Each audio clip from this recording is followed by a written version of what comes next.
Bros. Esto es Pareto Deficiente. el programa De... cosas. que te demuestra que no hay que ser un gran experto Para hablar de economía. Ni en este caso de bioética. Porque de lo que yo voy a hablar aquí, aprovechando la conversación entre Rubén Gisbert y el doctor Cabrera, es de filosofía, y en particular de bioética. Es cierto que, dado el asunto en cuestión, la eutanasia, es imposible no hablar de ella sin referirse, por un lado, a asuntos relacionados con el ámbito jurídico y con el ámbito de la medicina, lo cual va implícito en la propia bioética. Por eso, de antemano, quiero pedir disculpas en caso de que pueda haber alguna imprecisión en lo que a estos campos se refiere. Dicho esto... ¡Vámonos, átomos! Venga, vámonos.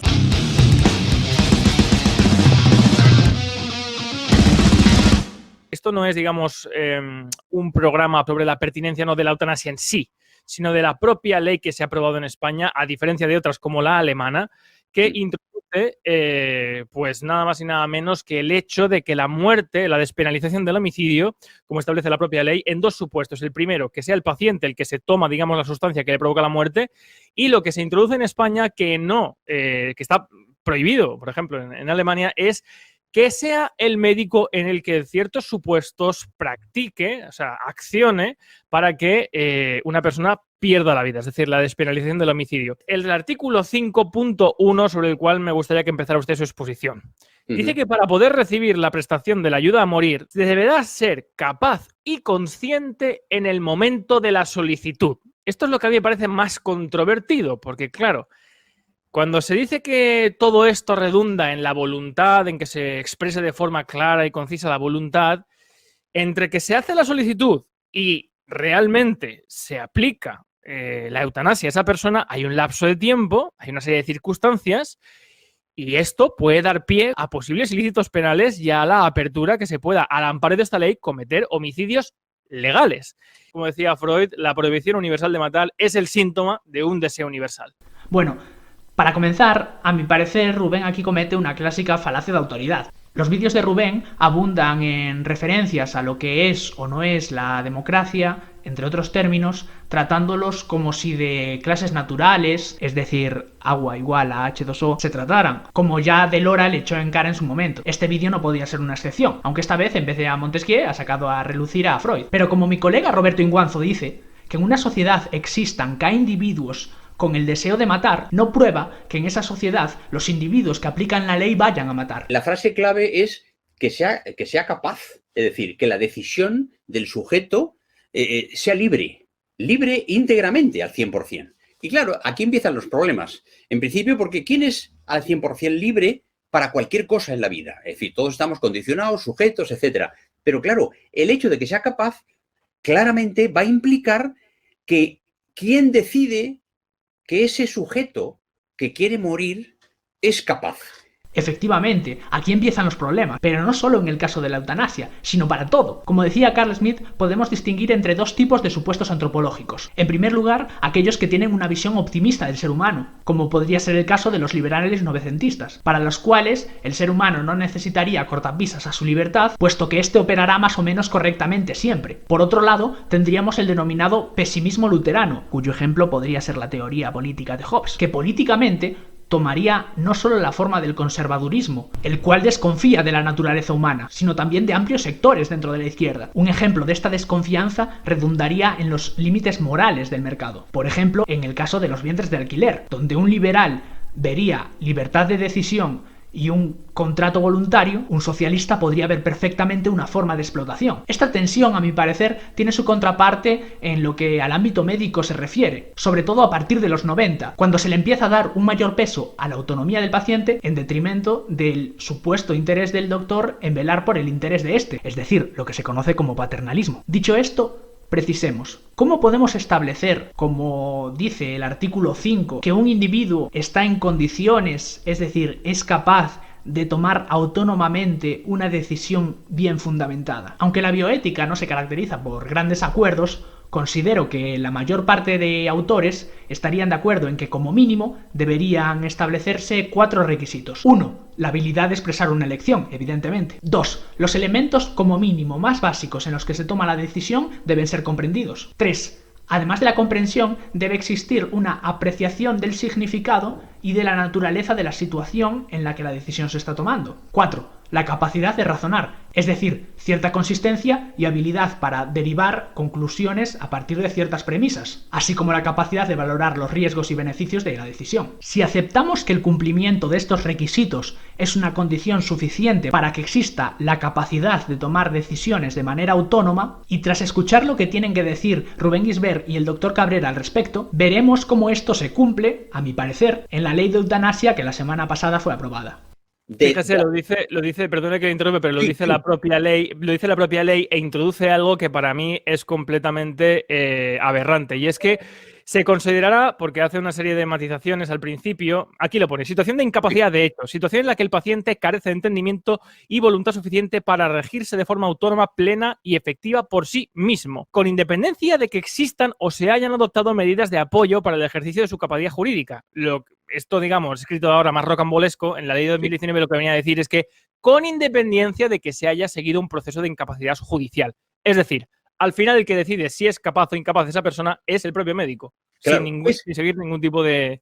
Es que esa es la trampa, esa es la trampa. La trampa es que al final esta pelota se pone en el tejado del facultativo. No es que se ponga la pelota en el tejado del médico. Como se establece en el artículo 5, el individuo tiene que pedir 2 veces por escrito, con un plazo de 15 días entre medias, su deseo de poner fin a su vida. Esto satisfaría el punto 1 antes comentado, la habilidad de expresar una elección. Tanto después del primer comunicado por escrito como del segundo, el médico está obligado a llevar un proceso deliberativo con el paciente sobre su diagnóstico, posibilidades y resultados esperados, así como posibles cuidados paliativos como alternativa. Es decir, puntos 2 y 3. Asegurarse que el paciente entiende y aprecia la naturaleza y el significado de la situación en la cual está tomando una decisión, y que esto no se debe a un calentón del momento, por ejemplo. Aunque esto no quita que todas y cada una de nuestras acciones estén sujetas a pasiones, pero bueno, esto es otro tema. El paciente, por tanto, debe confirmar su voluntad de poner fin a su vida hasta un total de 4 veces, y todas deben quedar registradas en el historial clínico. Esta toma de decisiones, no como un acto en sí, sino como un proceso a lo largo del tiempo,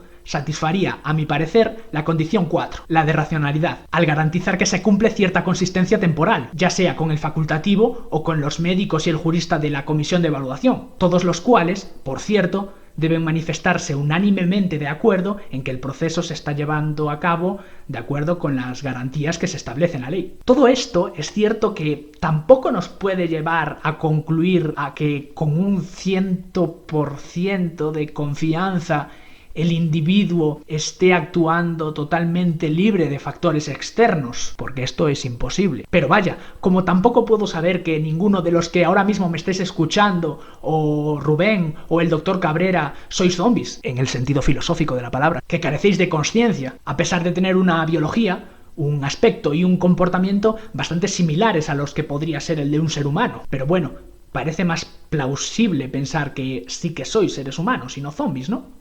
Y por esa razón es por la que el Consejo General de Colegios de Médicos ha puesto el grito en el cielo. Es decir, yo soy médico, he hecho una carrera para defender la vida, para curar, etcétera, y ahora me están pidiendo que sea yo el que decida quién debe morir. Bueno, realmente los médicos llevan decidiendo quién debe o no debe morir bastante tiempo. Pero es más, ya en la ley estatal de 2002, si mal no recuerdo, ya se habían regularizado ciertas formas de eutanasia pasiva directa y eutanasia activa indirecta. Con esto, lo que se pretendía evitar era, por ejemplo, los casos de encarnizamiento terapéutico, mediante los cuales se llevan a cabo tratamientos que básicamente solo sirven para prolongar la agonía del paciente. Esto sería el caso de una eutanasia activa, porque se mata, no se deja morir al paciente, pero indirecta, porque la intención principal no es matar al paciente, sino aliviarle el dolor. Por otro lado, tendríamos el caso de la eutanasia pasiva, porque se deja morir, no se mata, como sería el caso de Inmaculada Echevarría, pero directa, porque la intención no es aliviar el dolor de Inmaculada, sino ponerle fin a su vida. La eutanasia activa directa, por último, sería el caso de la administración por parte del facultativo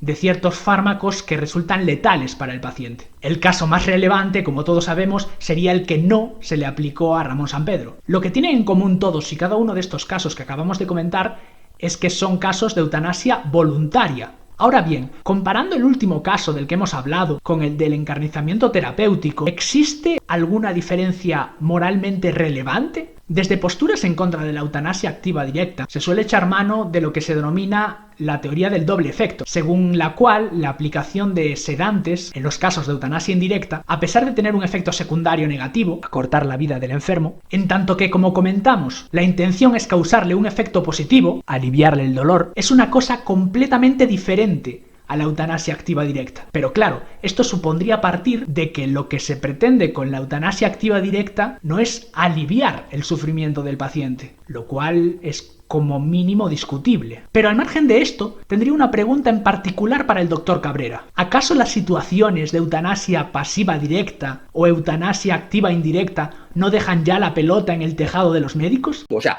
se le da al médico facultativo una opción divina. Usted, médico, decide si este señor quiere morir y usted mismo le va a aplicar la medida de la muerte. O sea, yo no sé si el doctor Cabrera cree en Dios o no, pero jugar a ser Dios es solo un problema si, 1, Dios existe, y 2, si consideramos que interferir en asuntos que, teóricamente, solo le conciernen a él, es moralmente incorrecto.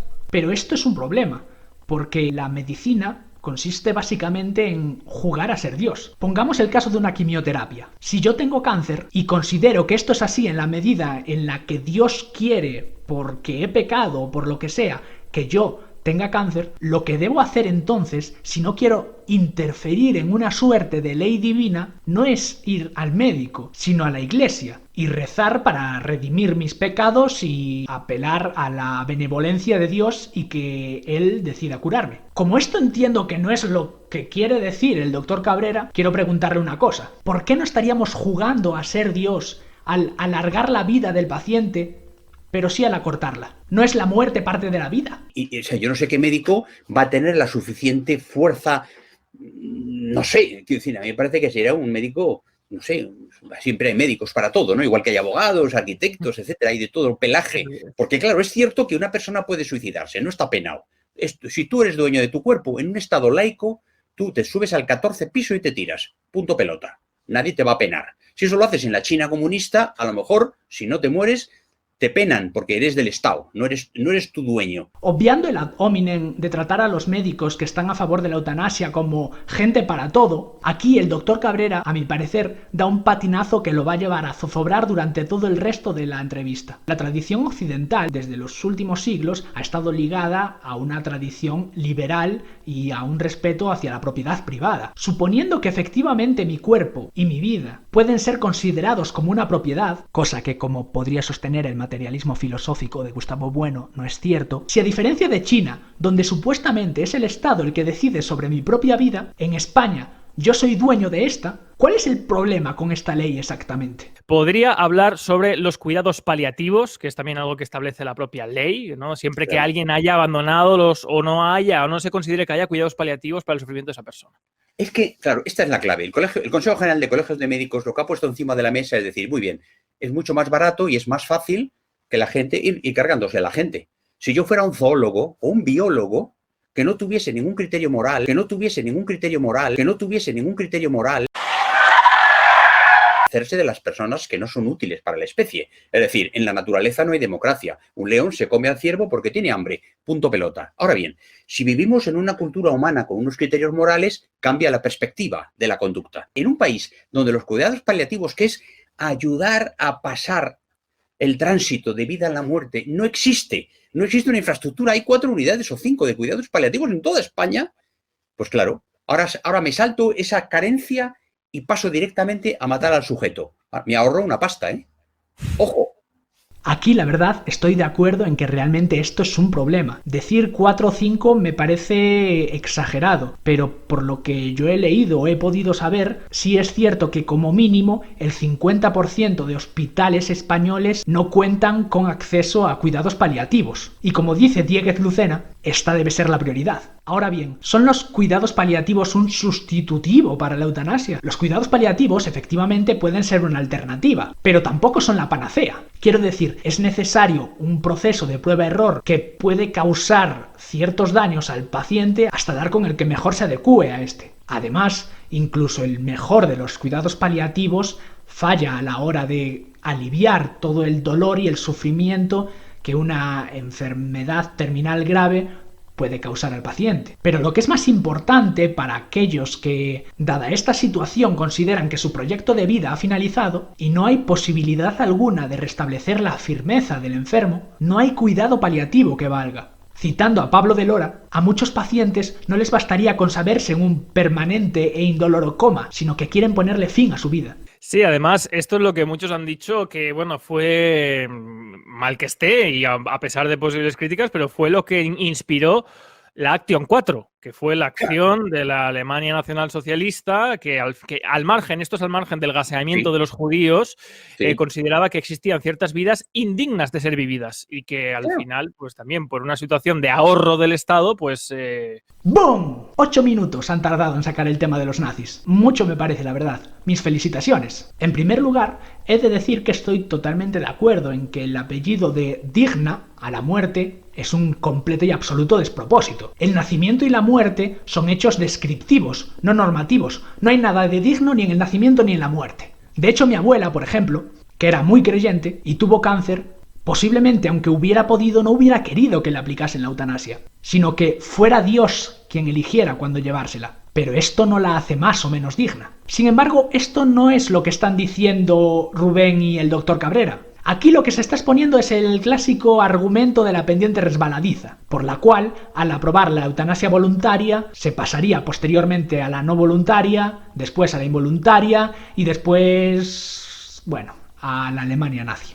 Un argumento que es más bien una falacia. Desde el punto de vista empírico, no hay datos concluyentes que den lugar a la supuesta existencia de una pendiente resbaladiza, como Singer ha establecido en varios artículos. Pero vamos a aceptar que es así. Es decir, supongamos que la legalización de la eutanasia activa directa da lugar a casos como los documentados en Holanda en 1995, de una enfermera que aplicó la eutanasia de manera no voluntaria a enfermos de Alzheimer en una fase muy avanzada, administrándoles una sobredosis de insulina. Aun sabiendo que esta es una posibilidad, ¿es justo exigir a quienes desean urgentemente la eutanasia voluntaria que sacrifiquen sus intereses para evitar que otras personas cometan crímenes? El problema de este argumento, a mi parecer, es que confunde la bellota con el árbol. Aunque no podemos determinar un momento exacto en el cual una bellota pasa a ser un roble, lo que resulta evidente es que una bellota no es lo mismo que un roble. De manera similar, los críticos de la eutanasia, en la medida en la que no podemos establecer un límite que no sea arbitrario dentro de los casos que se mueven entre la eutanasia voluntaria, la no voluntaria e incluso la involuntaria, concluyen que lo mejor es no dar cabida a la indeterminación y no permitir la eutanasia en ninguna de sus formas. No obstante, esto supone admitir que el status quo actual no está indeterminado, lo cual no es el caso.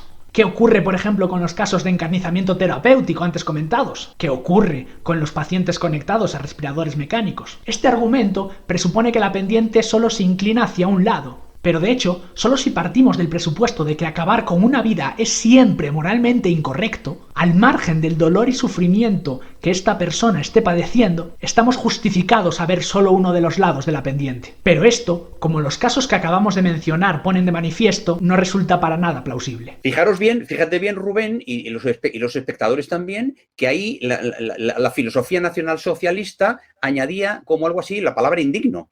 Pero en realidad lo que quería decir es inútil. Es decir, este sujeto es inútil y por lo tanto es una carga para el Estado, y si yo lo elimino, tengo un espacio en el hospital para tener a alguien que evidentemente va a darle al Estado algún tipo de provecho.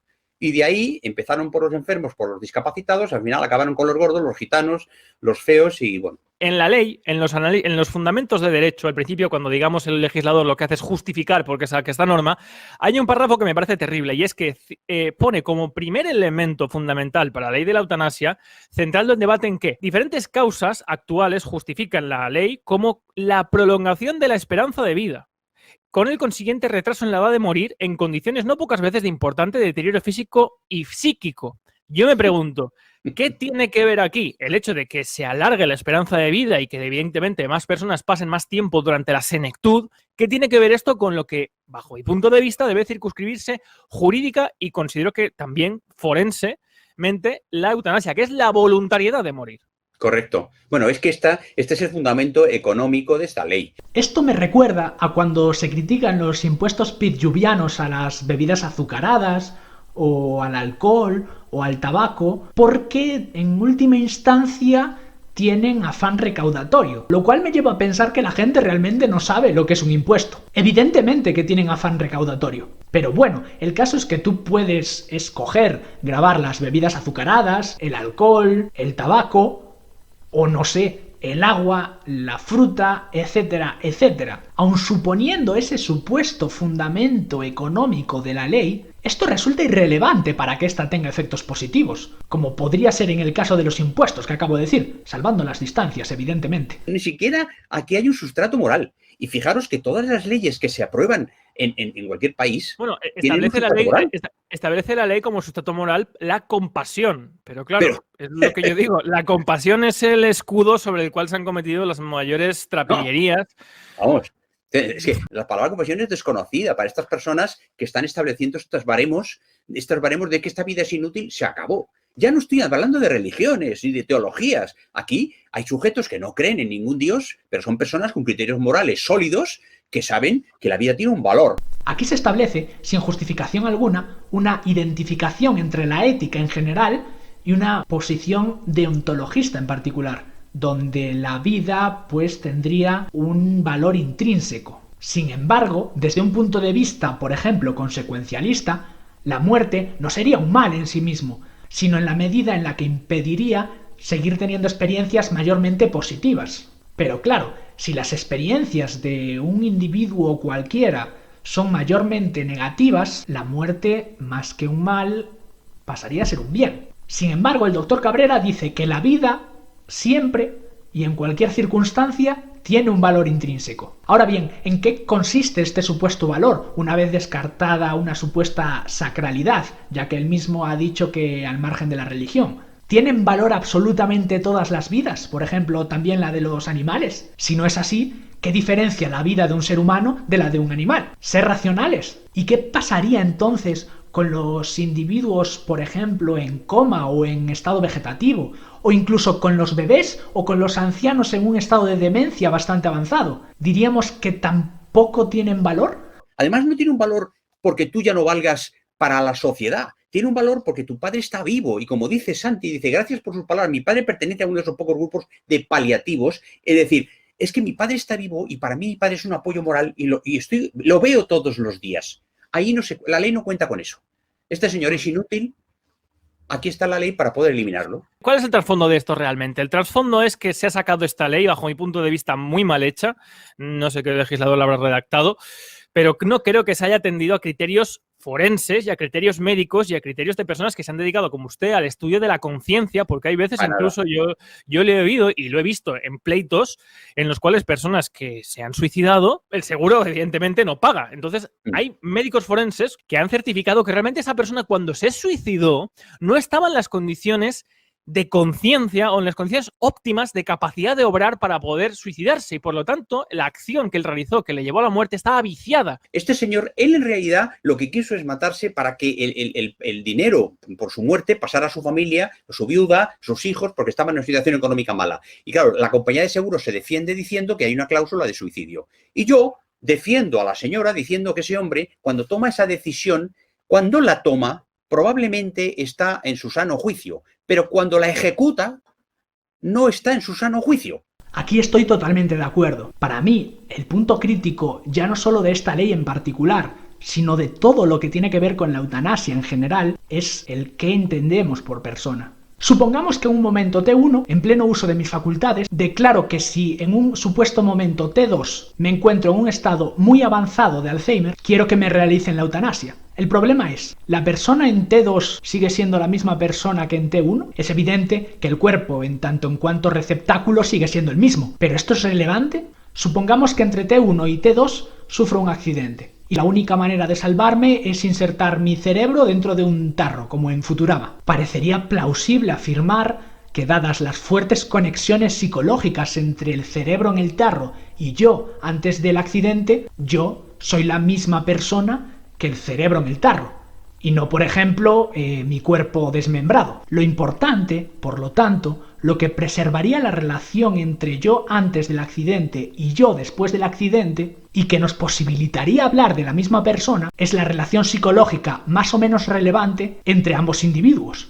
Pero en el caso del Alzheimer es evidente que esta relación no se mantiene, o que como mucho las relaciones psicológicas son tan tenues que son prácticamente inexistentes. ¿Cómo puedo yo entonces, en T1, decidir por la persona en T2? Parecería que no habría, desde un punto de vista moral, ninguna razón para dar prioridad a los intereses de la persona en T1 sobre los intereses no revelados de la persona en T2. Este consentimiento desde un punto de vista legal, en un principio expreso, en el mejor de los casos, daría lugar a un consentimiento hipotético. A mi parecer, esto no sería problemático únicamente si en T2 lo único que quedase fuese una suerte de individuo completamente despersonalizado, como podría ser el caso de un individuo en un coma irreversible. Esto se aplicaría de la misma manera que cuando una persona en pleno uso de sus facultades otorga permiso para donar sus órganos una vez después de muerto, aunque esto de nuevo acarrea ciertos problemas. 1. ¿Tengo yo propiedad sobre mi cuerpo? Y suponiendo que sí, 2. ¿Tengo derecho sobre mi cuerpo una vez después de muerto?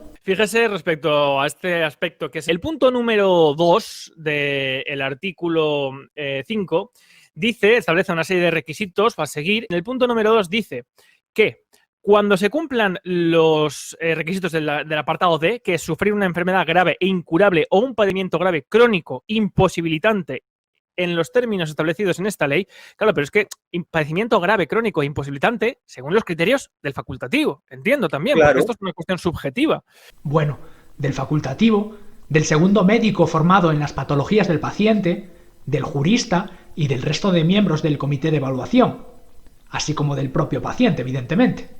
Dice el apartado 2 de esta ley que no será de aplicación lo previsto en las letras B, C y E, que son una serie de formularios descritos por la persona que quiere morir, realizar 2 formularios en diferentes periodos temporales, etcétera, etcétera, en los casos del apartado D, que es el que acabamos de leer. En este caso, en aquellos casos en los que el médico responsable certifique que el paciente no se encuentra en el pleno uso de sus facultades ni puede prestar su conformidad libre, voluntaria y consciente para realizar las solicitudes, y haya suscrito con anterioridad un documento de instrucciones, testamento vital, voluntarias anticipadas, documento equivalente legalmente reconocido. Esto plantea la problemática de que, primero, cuando se hace un daño jurídico a un bien, por ejemplo, a una herencia, es reversible. Pero si aquí, por ejemplo, se presenta un documento en cierto momento que después se puede demostrar que sea falso, no se puede revertir el proceso que se ha llevado a cabo, como es la pérdida de la vida. Aquí volvemos a lo ya dicho anteriormente. Esto es un problema, pero ya no solo jurídico, sino metafísico. Retomemos el argumento de la pendiente resbaladiza que en sus distintas formas se repite a lo largo de todo el vídeo. La pregunta es, ¿Rubén Gisbert y el doctor Cabrera creen que su argumento en relación a la pendiente resbaladiza es independiente a su lealtad al status quo? Si la respuesta es que sí, entonces podemos discutir los méritos morales del status quo, donde encontramos casos como el de Ramón Sampedro, Carlos Gómez, Pedro Martínez, María José Carrasco y tantos otros sin nombre, en relación a la situación que crea la nueva ley de eutanasia. Con respecto a esto, escuchemos qué nos tiene que decir Rubén. Yo me pongo en la tesitura como abogado en la peor tesitura posible. Imaginémonos una persona que ha dejado un testamento en cierto momento de su vida diciendo, si yo me pasa esto, quiero que me eutanasien. Esa persona está en un momento en el cual más adelante, por ejemplo, pierde la capacidad de expresarse, pero sigue siendo consciente en su interior y sigue teniendo voluntad y sigue percibiendo lo que le pasa a su alrededor. Y ha perdido la capacidad de manifestarse, supongo que esto puede suceder, y entonces, al amparo de lo que dejó escrito en un momento, en contra realmente de lo que él desea, Ahora, ahí, en ese momento, sí. un familiar o el propio médico le puede matar. Sí, señor. Eso es lo grave de la ley. Como contraejemplo al experimento mental o no tan mental que pone Rubén, podemos pensar de manera no muy original lo siguiente. Un tipo llamado Johnny en T1 coge su fusil y se va a la guerra, donde en T2 queda como un cuerpo totalmente inútil a excepción de su dedo meñique. Sin embargo, Johnny es completamente consciente de todo, lo que supone que sigan existiendo ciertas relaciones relevantes entre Johnny en T1 y Johnny en T2. En la película no existe ningún testamento vital que establezca que Johnny, en la situación en la que se encuentra actualmente, querría que le aplicasen la eutanasia. Por lo tanto, se trataría de una eutanasia involuntaria. Pero vamos a suponer que entre T1 y T2 Johnny firmó un testamento vital en el cual establecía que si se encontraba en un estado de parálisis como en el que se encuentra, le gustaría que le aplicasen la eutanasia.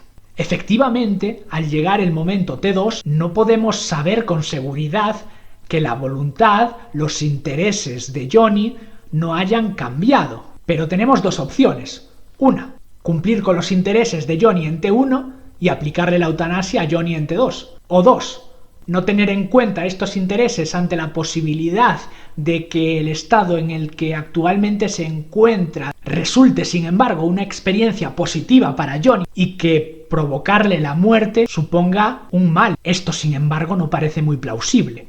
Pero supongamos que Johnny no está paralítico, sino en un estado de Alzheimer muy avanzado. Aquí, si realmente consideramos que no hay ninguna conexión psicológica relevante entre Johnny en T1 y T2, no hay manera de solucionar este conflicto si no es de una manera meramente pragmática, o por decirlo en términos del propio documento, compasiva. Posiblemente ninguna de las acciones disponibles sea la moralmente correcta, dado que la única correcta requeriría una información de la que no podemos disponer, los intereses de Johnny en T2. Sin embargo, intuitivamente, parece que hay claramente una opción peor que otra. El consentimiento, como bien sabe Rubén, no solo es tácito y expreso, sino también hipotético y supuesto. A partir de ahí se establecen los límites. Pero los límites que a mi parecer el doctor Cabrera y Rubén Gisbert pretenden establecer al consentimiento hipotético en términos de blancos y negros, intentando eliminar cualquier posibilidad de grises, resultan inaceptables hasta para algo tan sencillo como una herencia o unos espaguetis al punto, como dice Roberto Inguanzo.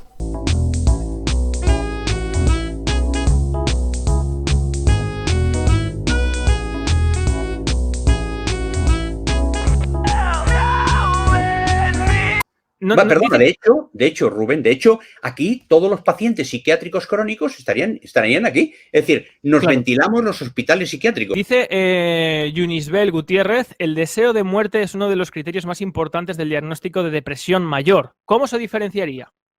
Vamos a ver, en la depresión mayor, evidentemente, el sujeto, la vida es un asco, yo no puedo más, etcétera, y me quiero morir. De acuerdo, me quiero morir. Pero resulta que si esa depresión mayor es tratada convenientemente, farmacológica y psicoterapéuticamente, deja de ser depresión mayor y entonces ya no te quieres morir. Y volvemos al razonamiento tuyo. Es decir, yo ahora me quiero morir porque estoy deprimido. Si me tomo una medicación, ya no estoy deprimido y ya no me quiero morir.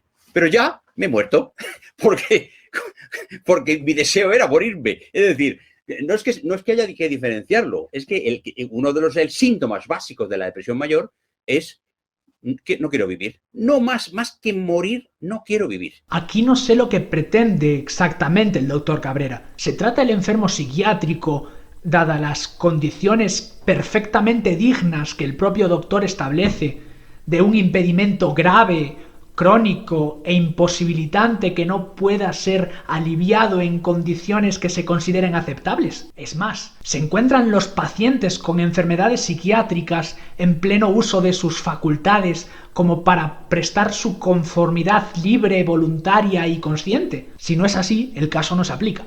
Que es distinto, ¿eh? Ojo, no quiero vivir así. No quiero vivir así. Pero si mejoro, sí quiero vivir. Este razonamiento es curioso, cuanto menos. Como decía Schopenhauer, el suicida, cuando comete el suicidio, no es porque esté renunciando a la vida. No existe algo así como la voluntad de morir. Más bien al contrario. El suicida ama una vida mejor de la que tiene, y por eso se suicida. Y hay otro aspecto que me llama mucho la atención, y es la consideración de la muerte, porque dice la ley que a todos efectos tendrá la consideración legal de muerte por causas naturales. Claro. Esto me llama mucho la atención porque, claro, la muerte como consecuencia de la prestación de ayuda moral tendrá como concepción legal de muerte natural a todos los efectos, independientemente de la condición realizada en la misma. Claro, esto hace que si a un juez o a un familiar le llega de repente el acta de defunción y pone muerte natural, pues no hay nada que temer ni preguntarse.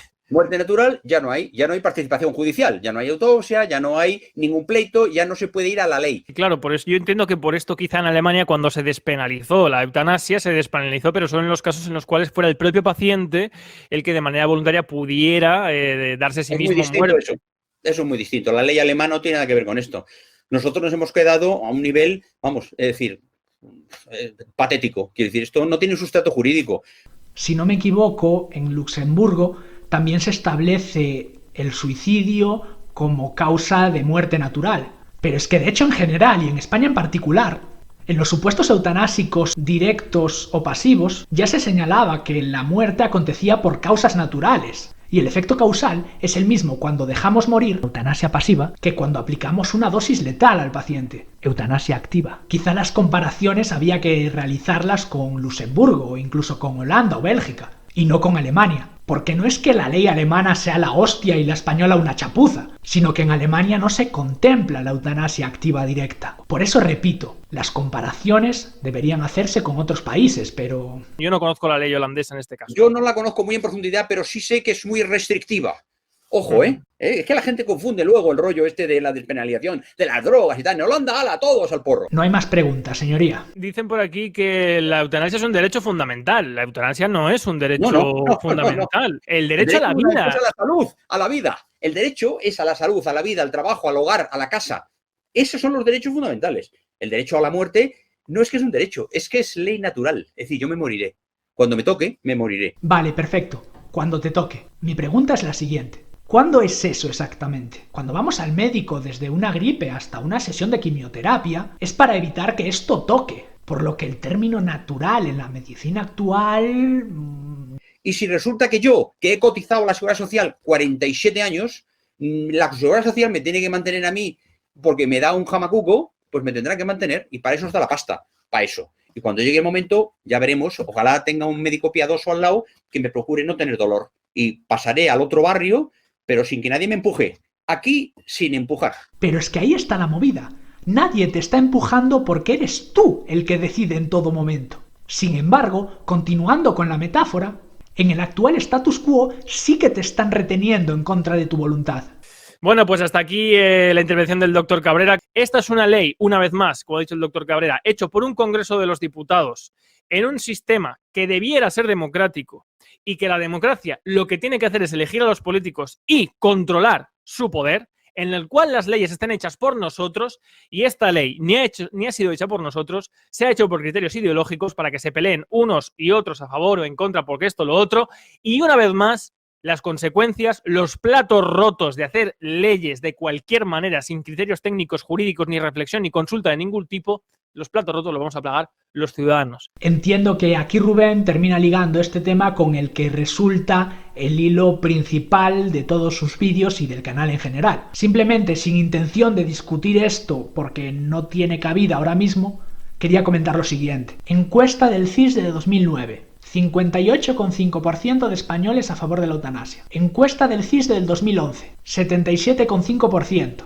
Encuesta de Metroscopia de 2017. 87%. En fin, y con esto terminamos. Espero que esto pueda dar lugar a un debate sano y que no se tengan en cuenta mis opiniones y mis argumentos como ataques hacia Rubén o el doctor Cabrera.